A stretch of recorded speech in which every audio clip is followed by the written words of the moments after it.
de tu vida, por Max Lucado.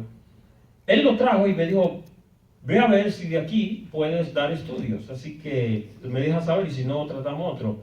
Pero yo creo que de todo libro se puede enseñar, siempre y cuando el escritor esté en la palabra, pues se puede enseñar. Así que, aunque no sea un libro de instituto, ni de seminario, ni nada por el estilo, es un libro que ministra a un tema necesario en el pueblo de Dios, claro que de ahí podemos enseñar la palabra. Así que yo le dije, sí, vamos a enseñar de este tema porque no hay coincidencia en el Señor. Si el Espíritu de Dios lo motivó a ver este tema para la iglesia, hay una necesidad que hay que tratar. ¿Y de qué se trata el tema más allá de tu vida? Lo que se va a hablar es de cómo debemos vivir la vida cristiana sirviendo y siendo instrumentos en la mano de Dios.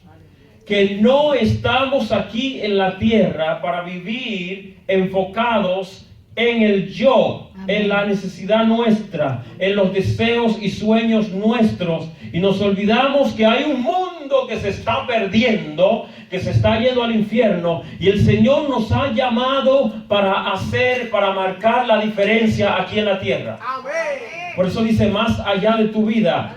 Es decir, el propósito de Dios va más allá de salvarte a ti y salvarme a mí. El Señor quiere que nosotros seamos una extensión del reino, donde alcancemos a otros, ayudemos a otros, alimentemos al hambriento, que podamos vestir al desnudo, etc. Hay mucho que hablar en esta serie de estudios con este tema.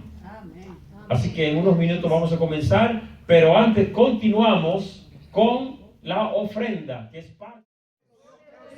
Padre, solo en ti hay palabras de vida. Palabras de vida y poder. Háblanos. Háblanos. Derrama tu unción poderosa. Confiamos en ti, Señor. Porque has prometido, donde hay 2 o 3 reunidos en mi nombre, allí estoy en medio de ellos. Yo creo esa palabra. Gracias te doy, Señor Dios, en el nombre de Jesús. Amén. Gloria al Señor. Estas 2 luces, por favor, hermano Castillo. Amén, gracias. Ya he dado una introducción acerca del tema de este libro y quiero leer una sinopsis de la promoción de este libro. Dice, ¿qué ocurriría si sacudiéramos al mundo con esperanza? Estos son días difíciles en la historia de nuestro mundo. Miles de millones de personas son pobres y millones permanecen hambrientas o sedientas cada día. Las enfermedades cobran miles de vidas diariamente. Pero a ti y a mí se nos ha dado una oportunidad para influir de manera positiva. ¿Qué ocurriría si lo hiciéramos? Infiltrando las 4 esquinas con el amor y la vida de Dios. Somos creados por un gran Dios para hacer grandes obras. Amén. Él nos invita a vivir nuestra vida no solo en el cielo, sino aquí en la tierra. Amén.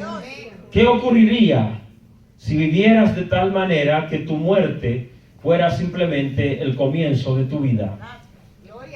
Es decir, que las preguntas en las cuales nos hace meditar este escritor nos están llevando a analizar cómo estamos viviendo la vida cristiana, porque todos deseamos ya ver que la maldad se acabe en la tierra y que el Señor venga y levante su pueblo y nos vayamos, pero a veces nos olvidamos que si todavía Él no ha venido es porque tenemos un trabajo que hacer. Amén.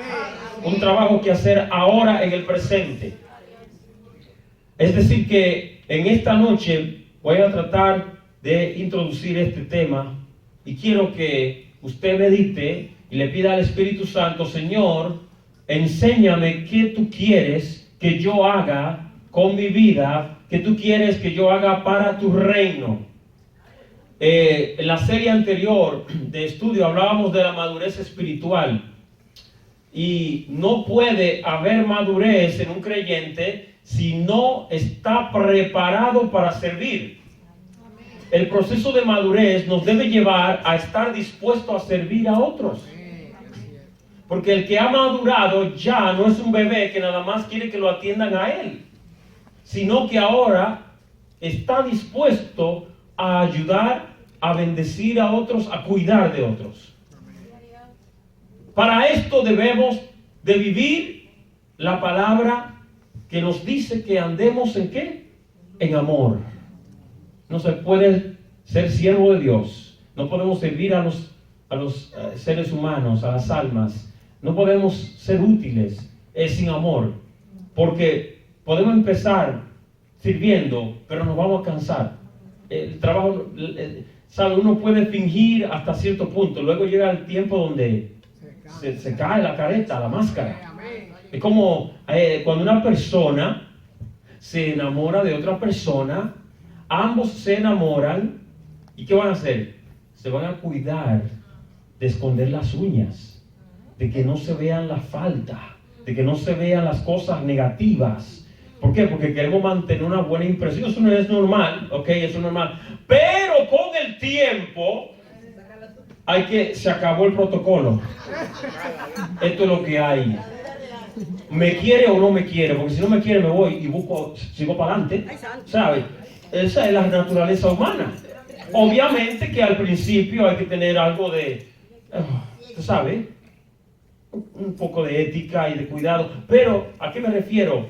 A que luego con el tiempo hay que abrirse y ser como uno es. Porque por esto es que en el noviazgo, esto es para los jóvenes y todo lo que... Ok, en el noviazgo, hermano, el proceso es que conocimiento de cómo el carácter de cada persona. Y luego de ahí, pues las personas se van dando cuenta si está funcionando la relación y si pueden trabajar en el asunto y si, amén, pueden vivir juntos. Ok, ahora, ¿qué ocurre cuando no hay sinceridad? Si una de las dos personas no es sincera y nunca se abre y luego se quita la máscara cuando ya es tarde, cuando ya hay un compromiso, es una cosa terrible. Pero en este camino del Evangelio, tú y yo estamos para madurar y para que el carácter de Cristo se refleje en nosotros. Amén. No podemos ser hipócritas. Aquí no, en el Evangelio no podemos tener máscara y fingir. Y entonces yo puedo venir y fingir y decir, yo voy a servir, yo voy a ayudar a los perdidos, yo voy a orar por los enfermos, yo voy a predicar la palabra, pero a veces la motivación no es sana.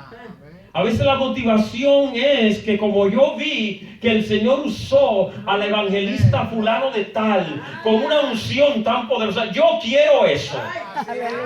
Y entonces actuamos como el mago que vino a los apóstoles y le dice, ¿cuánto ustedes cuánto me cobran para yo recibir esa imposición?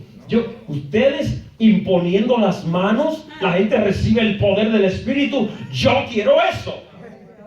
¿Y qué le dijo el apóstol?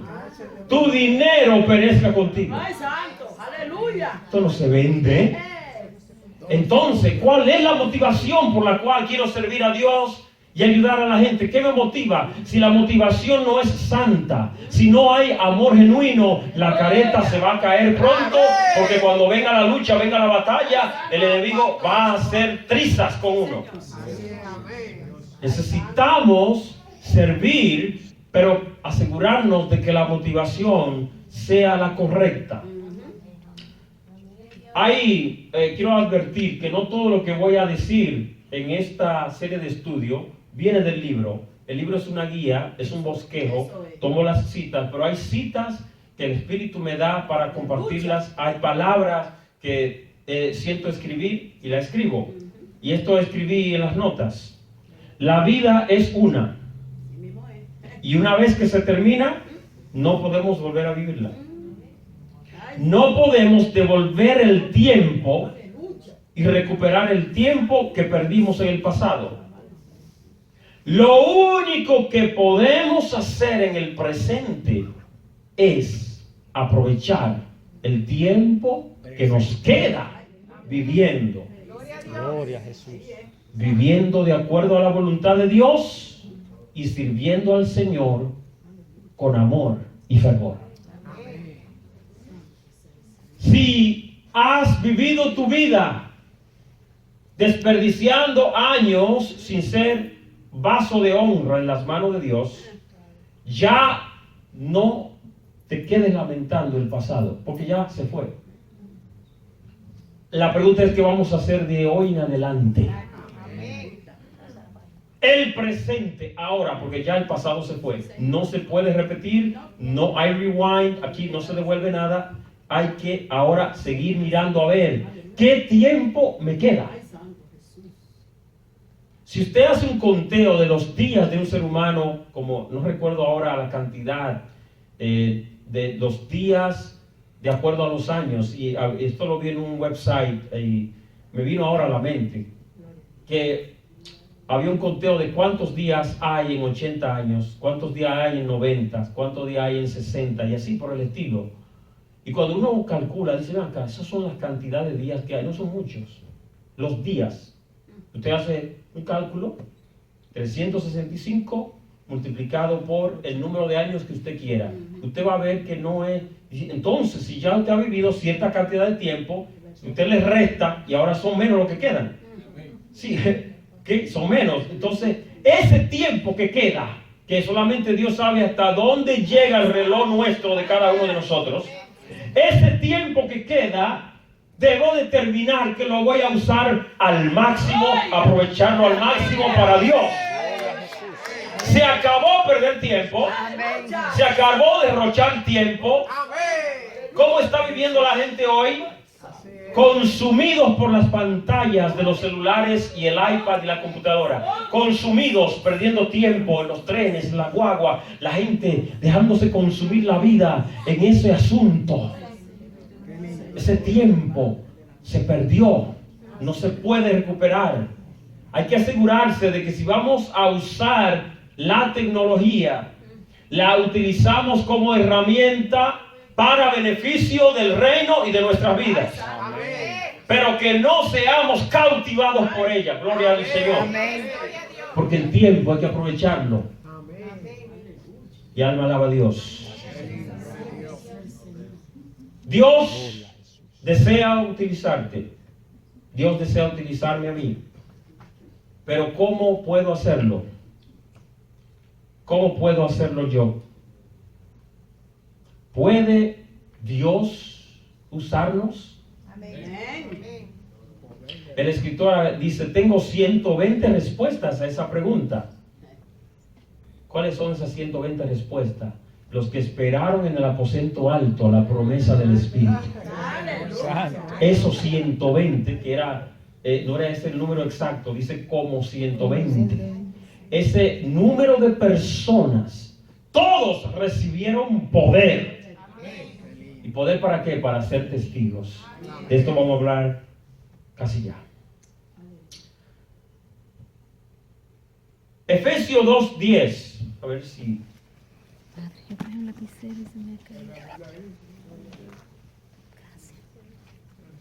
Dice: porque somos hechura suya, creados en Cristo Jesús. ¿Para qué? Oh,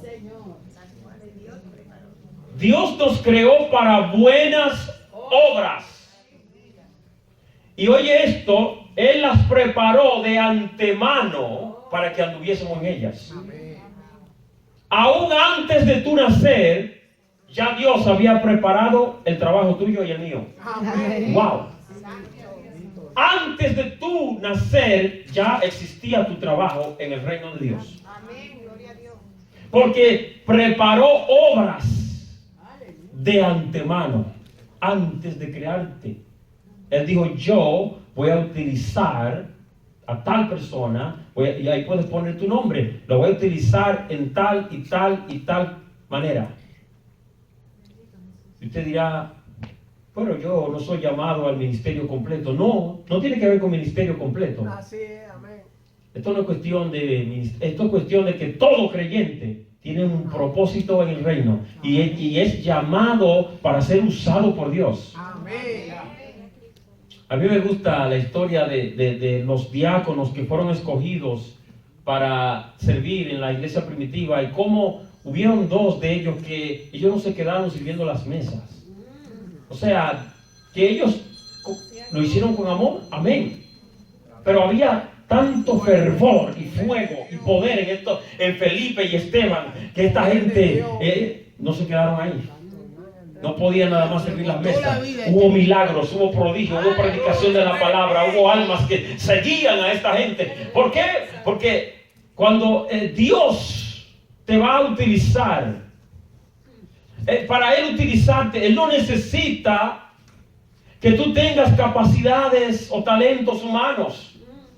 Él lo que necesita es disposición. Alguien que diga, heme aquí, envíame a mí. Y cuando alguien aparece que dice, heme aquí, úsame Señor, entonces el Espíritu de Dios va a trabajar con nosotros. Gloria al Señor. Así que fuimos creados para hacer buenas obras. Y no te dice cuáles son las buenas obras. ¿Cuáles son las buenas obras? Todas las que tienen que ver con el Evangelio. Todo lo que tiene que ver con el reino de Dios. Ser testigos de Cristo Jesús. Y dar amor a los que están necesitados. Ayudar al necesitado.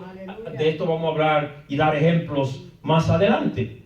Pero el punto es que si para esto fuimos hechos, fuimos creados, la pregunta de hoy es, ¿estoy yo andando de acuerdo al propósito de Dios?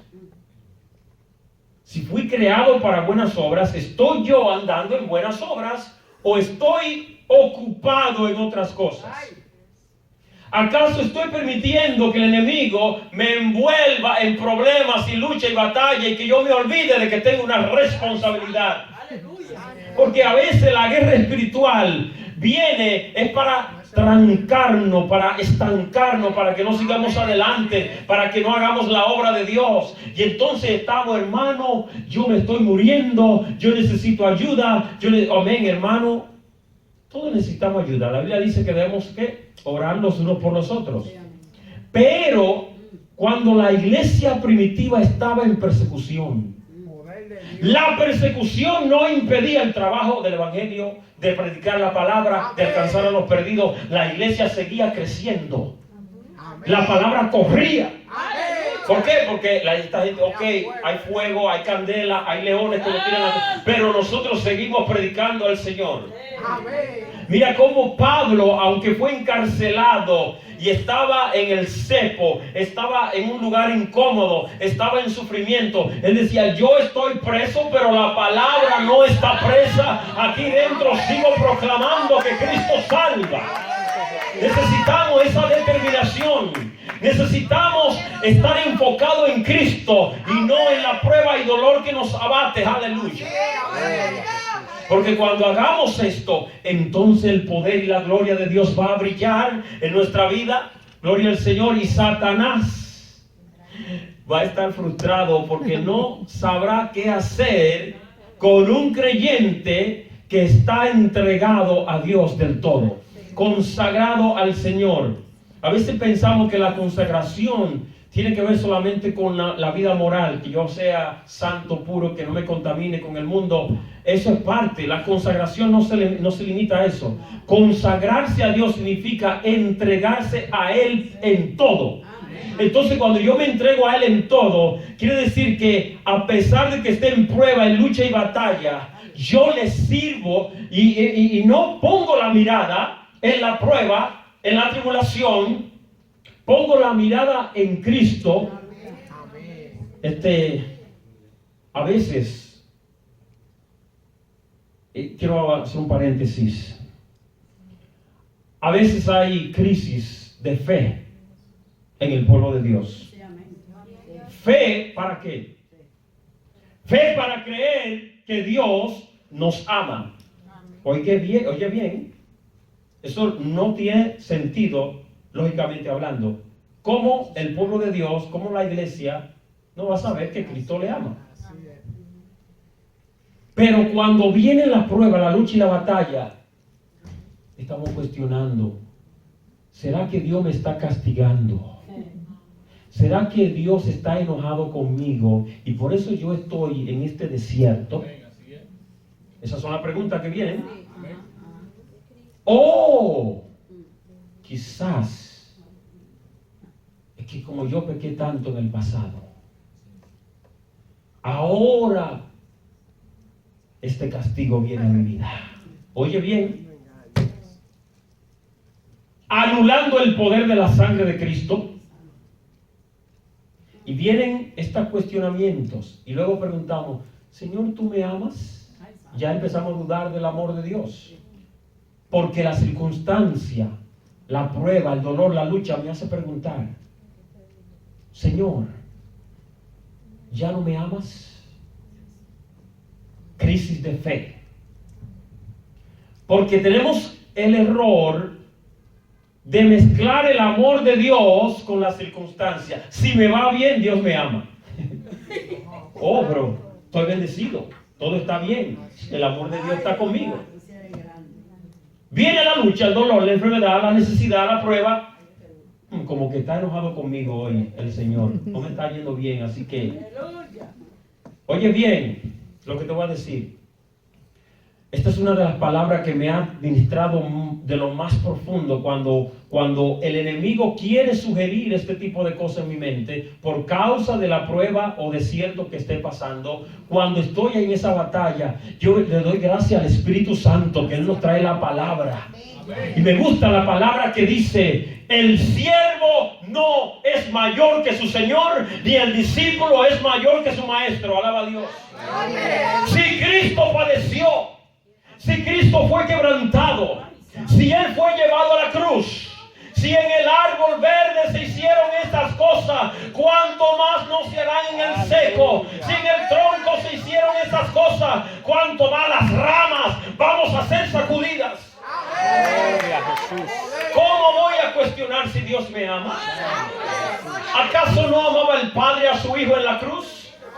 Y si Él tuvo que tomar la cruz, si Él tuvo que padecer, ¿quién soy yo para cuestionar a Dios por causa de mi sufrimiento? Con mucho gozo voy a tomar la cruz y sigo caminando en victoria, porque estoy en compañía de Jesús de Nazaret. Aleluya. Gloria al Señor. Nunca más cuestiones el amor de Dios. Nunca más mezcles el amor de Dios con tus circunstancias, por muy oscuras que sean, porque ninguno de nosotros ha pasado por un Getsemaní.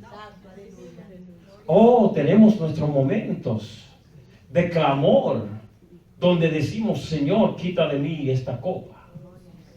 Pero nadie puede sentir lo que sintió Cristo en aquel lugar. Me gusta ese himno, el 51, que dice, mi cáliz nunca es tan amargo como el de Getsemaní. En mis días más apurados, ¿qué dice? No se aparta Dios de mí. Aleluya. Por eso podemos decir, me basta la gracia de Dios. No tengo que tener tesoros aquí en la tierra. No tengo que tener posesiones. Que venga a mi mano lo que Dios quiera que venga. Y si no, todo está bien, porque me basta su gracia. Aleluya. Oh, gloria al Señor. Es necesario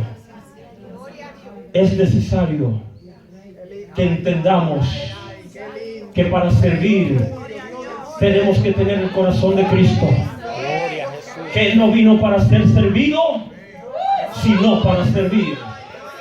Y como vino para servir, se humilló hasta lo sumo y fue quebrantado hasta lo sumo, entonces con gozo padeceremos el sufrimiento.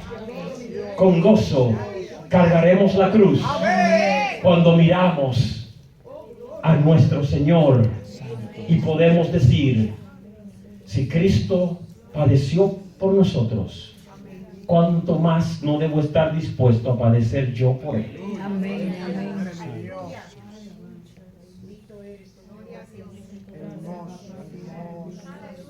El Señor nos ha creado con propósito, pero Dios sabe que no podemos ser instrumentos útiles hasta que no seamos moldeados, porque vivimos muy enfocados y centrados en nuestro corazón, en nuestro yo.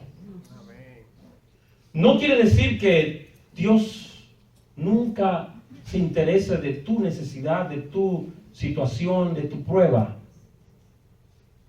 Claro que sí. Pero el secreto que el Señor nos quiere enseñar es que cuando nosotros quitamos la mirada de nosotros para ver a otros que están peores que nosotros, y decir: yo estoy en prueba, pero hay otros que están, que se lo están llevando el diablo, literalmente. No, esto no es simbólico, no, literalmente se los está llevando. Yo tengo necesidad económica, pero hay otros que no saben si van a amanecer vivos por causa del hambre.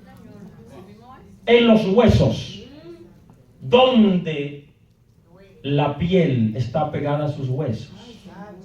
Así hay gente en el mundo que no saben. Y cuando yo quito mi mirada de mí mismo y miro a esas almas, de pronto me muevo, me conmuevo, voy a orar, voy a interceder y quiero ayudar y enviar una ofrenda a algún ministerio de lo que alimenta, enviar, aunque yo no pueda ir allá, pero enviar a otros. ¿Sabe qué ocurre? Aunque mi problema sigue en pie, yo me siento mejor. Ya no me siento como estaba antes. Porque ahora no solamente tengo esperanza de que Dios va a obrar, pero también ahora estoy agradecido de que el Señor, a pesar de que esté en la necesidad que esté, me ha guardado de tantas cosas y me mantiene en pie. Aleluya. El usted poner la mirada en la necesidad de su hermano, de su hermana, aquí en el templo, es una gran bendición. Porque Dios bendice al que se desprende de sus intereses para ver a otro. Porque mientras tú cuidas de los negocios de tu hermano, el Señor cuida de los negocios tuyos. Alaba. Vimos en esta escritura que fuimos creados para buenas obras. Dios te ha creado para buenas obras y preparó estas obras de antemano. Jeremías 1 del 4 al 5. Vino pues palabra de Jehová a mí diciendo: antes que te formase en el vientre, te conocí. Y antes que nacieses, te santifiqué.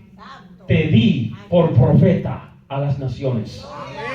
Hermano, más claro de ahí, no lo puede. Si usted quiere ver si en verdad de antemano Dios preparó nuestras obras, mira cómo Él se lo reveló a Jeremías. Antes que te formaran en el vientre de la madre. Eso es terrible. Wow. Te conocí, antes que naciese te santifiqué. Esto hay que meditarlo, hermano. Todavía Jeremías no estaba formado.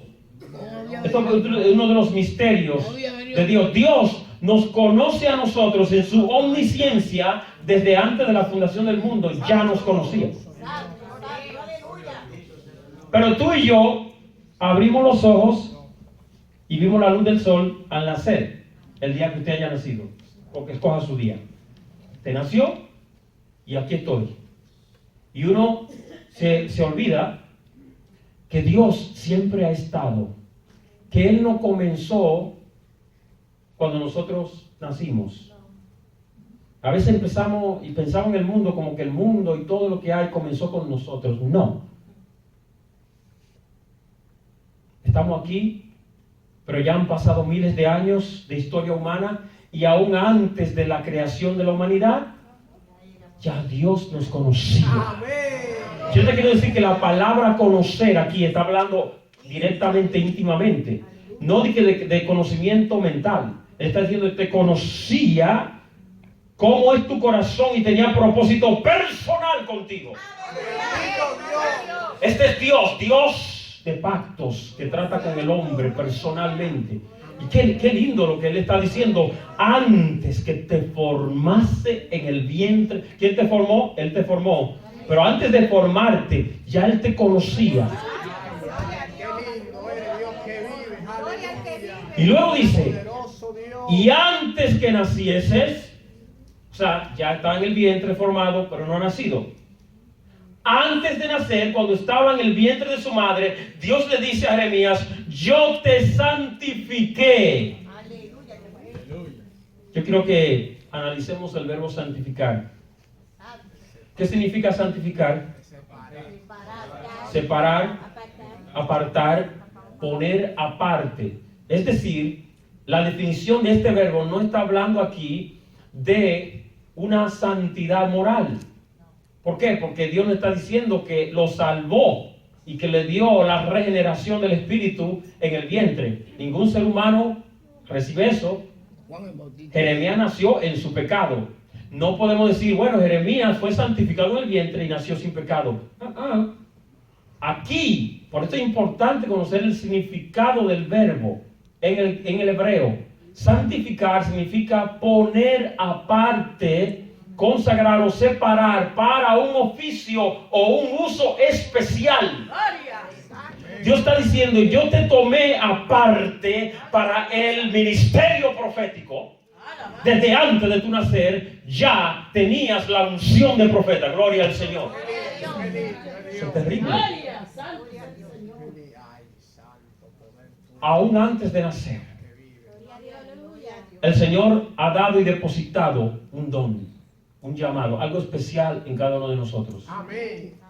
Dígame, hermano, antes de olvidarme. Sí, que lo mismo pasó con el rey Ciro, cuando Isaías lo profetizó. Había hablado de él a través del profeta Isaías, y luego después de muchísimos años esa profecía se cumple, y es sumamente importante notar que esa profecía, cuando Isaías profetizó, Ciro ni pensaba nacer, y ya el Señor lo conocía y lo había separado para ayudar a los judíos en tiempo de... ¿Cuánto alaban a Dios? Es una de las cosas más impactantes de las Escrituras. Ciro, cuando se enteró de que se había hablado de él tantos años, espérate, ese hombre quedó en shock. Le dijo, no, aquí. Y de una vez se aseguró de que se cumpliese la palabra. Hay que ayudar a restaurar a esa gente rápido. Gloria al Señor.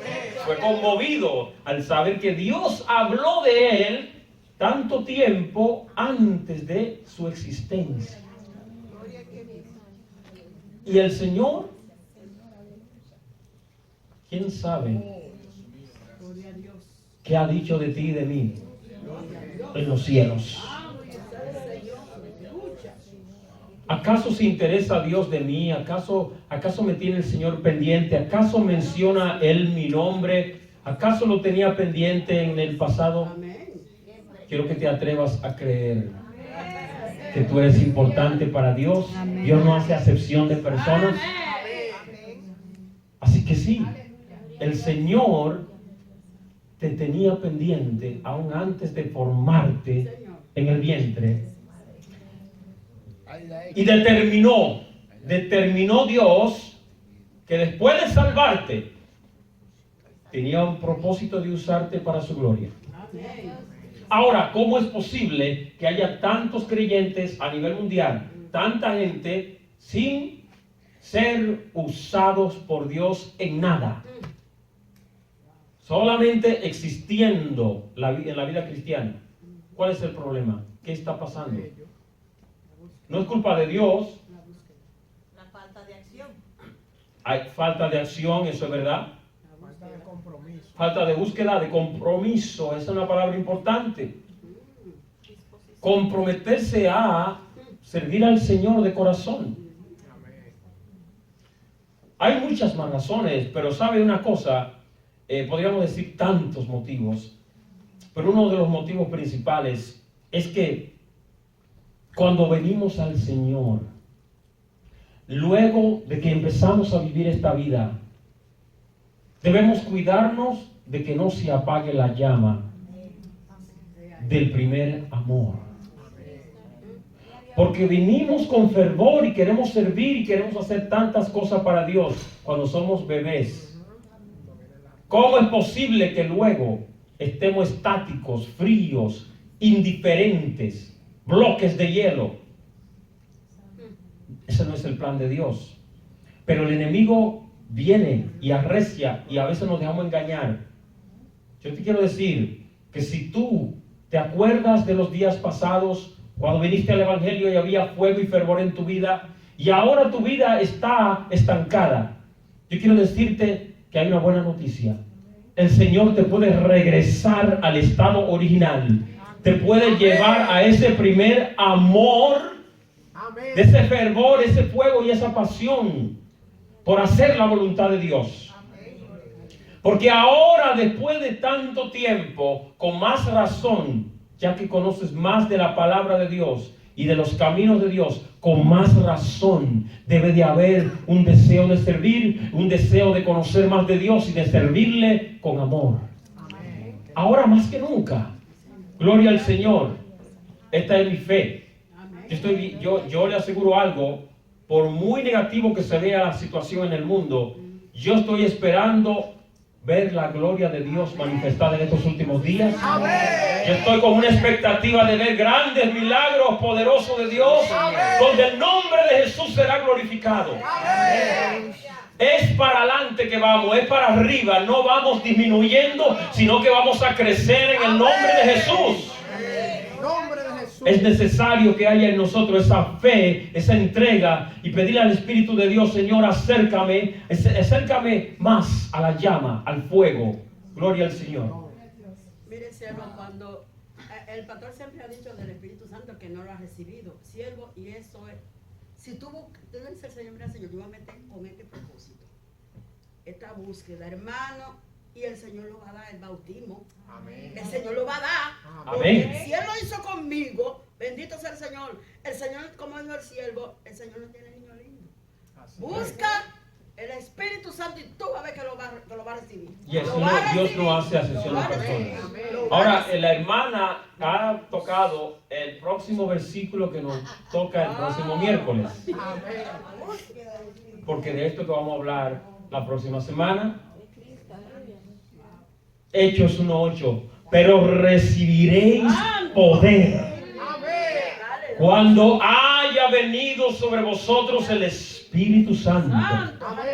Y me seréis testigos en Jerusalén, en toda Judea, en Samaria y hasta lo último de la tierra. Necesitamos poder para ser testigos. Por esto es que hay una decadencia en la evangelización. Y por esto le digo, hermano, esto no es casualidad. El pastor tomó ese libro de la biblioteca en su casa y él no lo analizó bien, nada más dijo: chequea, ve a ver si de este libro, ve a ver si se puede. Hermanos, el Señor quiere que la iglesia de Washington Heights se levante a trabajar, a servir, a no mirar hacia adentro, sino hacia la calle y buscar las almas. Y para esto necesitamos poder de Dios. Porque sin el poder y sin la unción, nuestras palabras son huecas y vacías. Y no solamente eso, cuando no hay unción y poder, no hay fuerza para hacer nada para Dios. Por esto es que hay vagancia espiritual.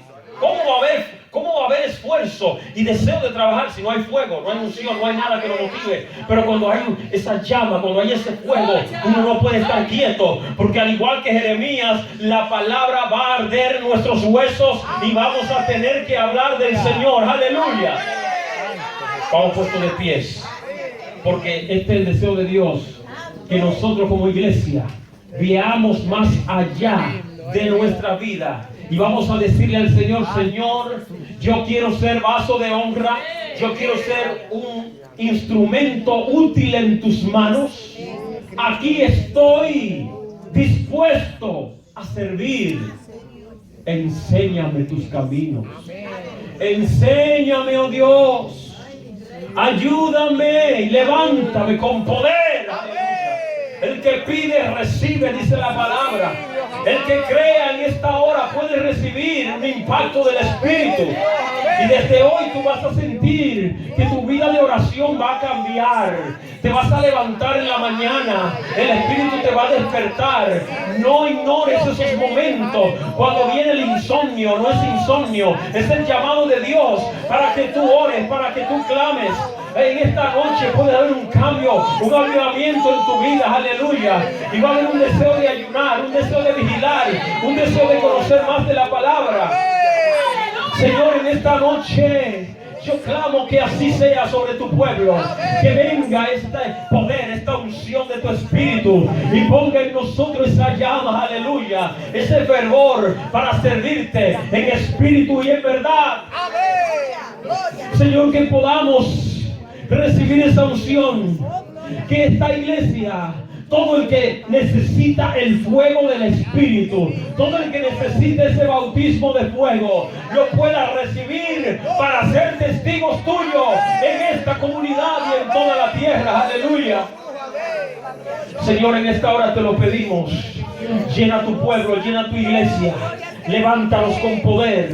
En esta hora yo reprendo toda operación de las tinieblas, todo espíritu de opresión que está atando a muchos hermanos que ya no oran como deben de orar, que ya no ayunan y les da dolor en el estómago y les da enfermedad y no pueden ayunar. Hay muchos que se acobardan. En esta hora el Señor te dice: sé valiente, pelea tu bendición, pelea tu batalla para que puedas recibir la bendición. Aleluya. Oh Señor, en el nombre de Jesús, yo te pido, Padre, que des liberación a los cautivos, aquellos que no están en este lugar. Tú conoces cuáles son los miembros de esta iglesia, donde quiera que estén, cada hermano y hermana que esté cautivado, se rompen las cadenas. En el nombre de Jesús, reprendo toda malicia, se va fuera toda hueste de maldad y declaramos victoria en la iglesia pentecostal de Washington Heights, en el nombre de Jesús. Aleluya. Señor, descansamos en tu palabra. Oh Espíritu Santo, gracias por tu obra, por tu poder manifestándose a favor de tu pueblo. Gracias te damos, Señor. Gracias te damos, Señor. Y en esta hora, Señor, nos vamos bajo tu nube de gloria y en comunión con el Espíritu Santo. Salimos de este lugar y pedimos que tú uses a cada vida, que pongas una alma, por lo menos una alma, que pueda recibir palabra, que pueda recibir ministración, sea en el trabajo o en el edificio, en la calle, donde tú quieras, pero que tú uses a tu pueblo para hacer luz y sal en esta tierra. En el nombre de Jesús te lo pido. Y el pueblo de Dios dice: amén y amén. Dios le bendiga a todos.